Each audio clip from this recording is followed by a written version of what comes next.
I broke out in a cold sweat updating my Bumble profile in my new mid-city apartment. My NGER hovered over the "Interested in" section, and with a quick exhale I tapped "Women" and saved it with an internal scream. Here we go. I'm out. I had broken up with my boyfriend of nearly 2 years a month prior.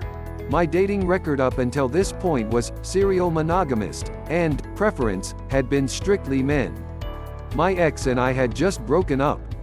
Things had just crumbled under the weight of life, and I embarked on a summer with a new job and the need to start from scratch.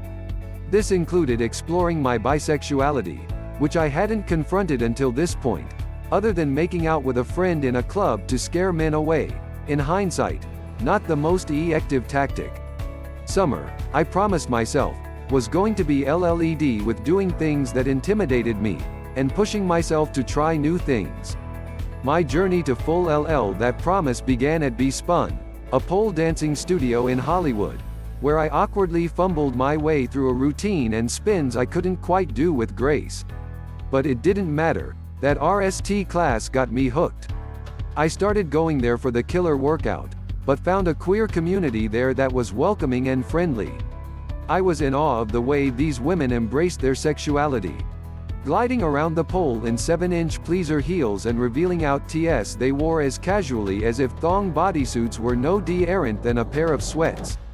Are you a veteran of LA's current dating scene? We want to publish your story, so I started coming back, investing in a pair of high-heeled white boots and thigh-high legwarmers and kneepads. You're not a serious pole dancer until you get your RST pair of heels and kneepads.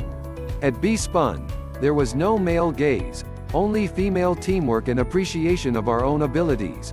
My fellow dancers cheered me on when I nally landed a carousel spin combination, and helped me ND alternative stretches in stretch class where I worked on my pitiful exability. I emerged from challenging spin tricks classes covered in bruises but armed with a new kind of confidence born from shedding the shame that comes from internalizing stigmas associated with women's sexuality. This newfound passion for pole dancing would intersect with my love life. At the beginning of the summer, I quickly ditched uneventful Tinder dates with men for inspiring dates with women.